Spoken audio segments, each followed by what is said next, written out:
Welcome to Southern Maryland Sports Journal. I'm your host, Travis Thomas, and a familiar face to the program, Buddy Long of the Motor Racing Network. Welcome back to the show, man. Pleasure to be here. I love bringing you in at the end or middle of every NASCAR season. Of course, now NASCAR season's over, so we want to recap this thing. I needed to bring the expert in to help me make sense of it all. Of course, this year they went to the new Final Four format, if you will, to dictate the championship. Kevin Harvick, your last man standing. What were your thoughts of Harvick's season overall and obviously the new format?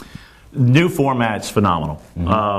I think it put a lot more people in front of TV sets watching races, whereas a lot of people, the standard is, well, I'll watch the beginning of it, I'll go out and cut the grass, I'll do this, I'll do that, then I'll come back in and watch the end.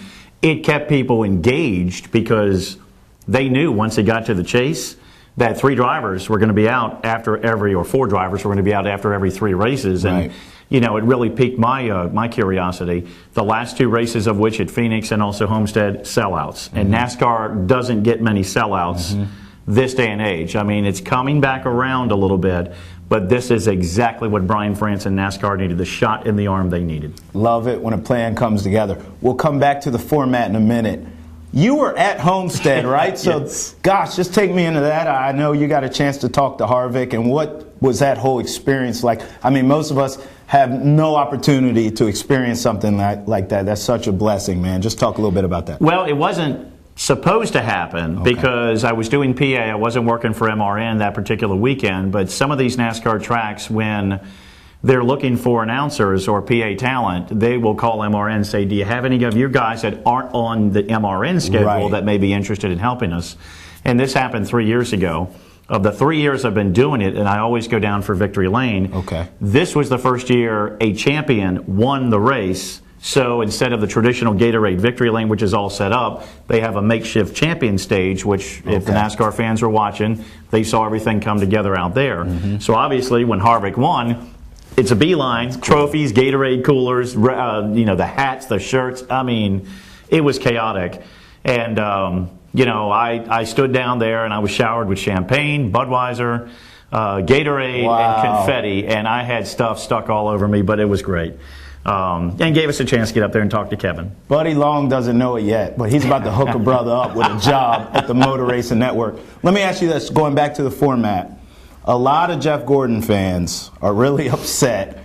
Doing my research for you coming in today, that was some of the only stuff I could find was just Jeff Gordon fans going off about how I guess the old format would have had him as the champion. Right. What do you? I know you like the new format, but what do you say to those fans that kind of want it the way it used to be? And I know Jeff Gordon, we had talked about it before off camera, he had a good season. Yeah, you said he found the fountain of youth again, if I remember you correctly, and he did. I mean, it was incredible.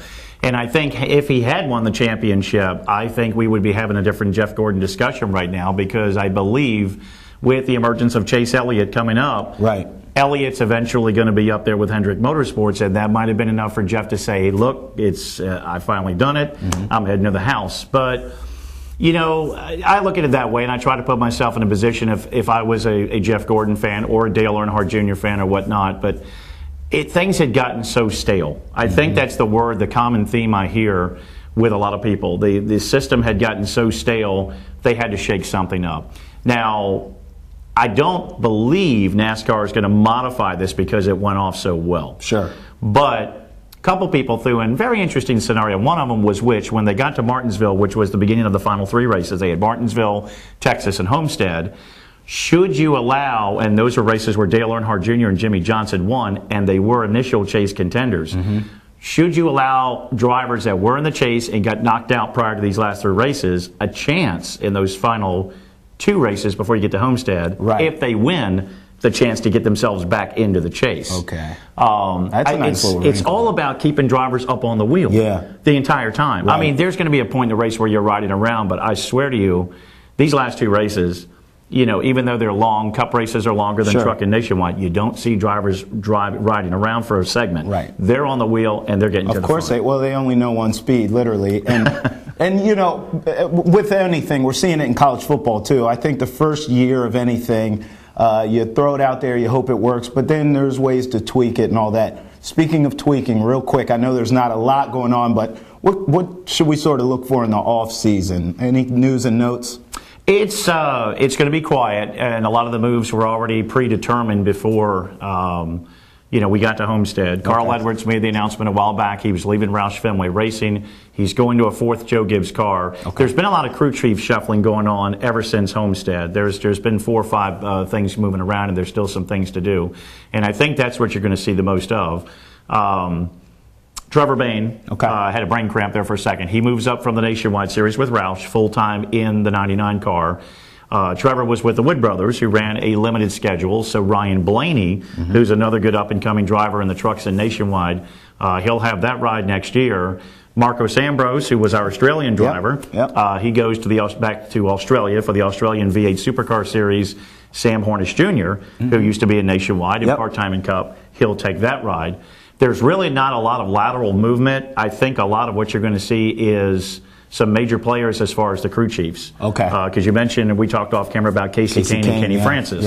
That's been a good combination going all the way back to when Casey was in the number 9 years ago and Kenny Francis was there. It's just not clicking. And sometimes the best thing to do, and Stuart Haas has done it, they shook it up and they just take the whole crew of Danica's car, moves it over to Kurt Busch. Kurt's crew goes to Danica's. Sometimes it works, sometimes it doesn't. A quiet NASCAR off-season. I don't know if I've ever heard that. Buddy Long, Motor Racing Network, Travis Thomas, Southern Maryland Sports Journal, Shake and Bake. And remember in racing, if you ain't first, you're last. Giggity, giggity, giggity. Changing times brings changing needs. That's why, for your convenience, Booth's Heating and Air have extended their service hours to 10 hours a day, Monday through Saturday, at regular service rates. Through rigorous training classes and courteous business practices, Booth's technicians always go above and beyond to provide you with award-winning customer service that you can trust. Booth's Heating and Air, serving the Southern Maryland area since 1993.